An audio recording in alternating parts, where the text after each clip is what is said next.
হরে কৃষ্ণ।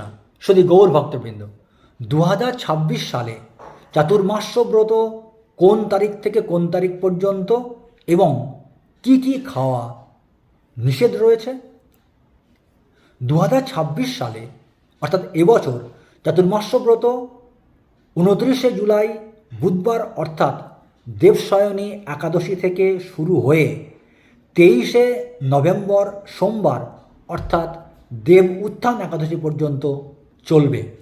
এই 4 মাস নিয়মনিষ্ঠ সহকারে উপবাস এবং খাদ্য তালিকায় সংযম পালনের বিধান রয়েছে।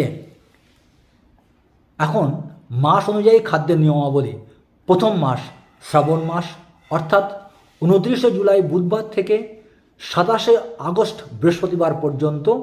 এই 1 মাস সমস্ত প্রকার শাক পাতা, পালং, পুঁই, লাল শাক ইত্যাদি বর্জন করা কর্তব্য।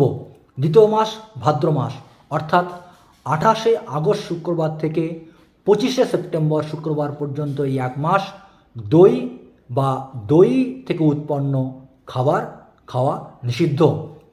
তৃতীয় মাস আশ্বিন মাস অর্থাৎ 26শে সেপ্টেম্বর শনিবার থেকে 25শে অক্টোবর রবিবার পর্যন্ত দুধ বা দুধের তৈরি মিষ্টি জাতীয় খাবার বর্জন করতে হবে।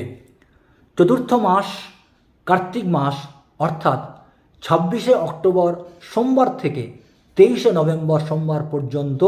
এই 1 মাস মাছ, কলাই, মাছ, মাংস, ডিম সহ যে কোনো আমিষ আহার সম্পূর্ণরূপে নিষিদ্ধ।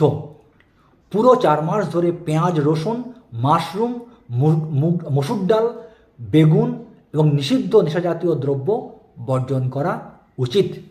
এই সময়কালে সনাতন ধর্মে উপবাস, শ্রী ভগবান শ্রী রাধা মাধবের পূজা অর্চনা এবং আধ্যাত্মিক সাধনার উপরে বিশেষ জোর দেওয়া হয়েছে।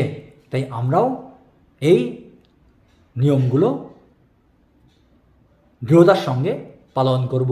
হরে কৃষ্ণ।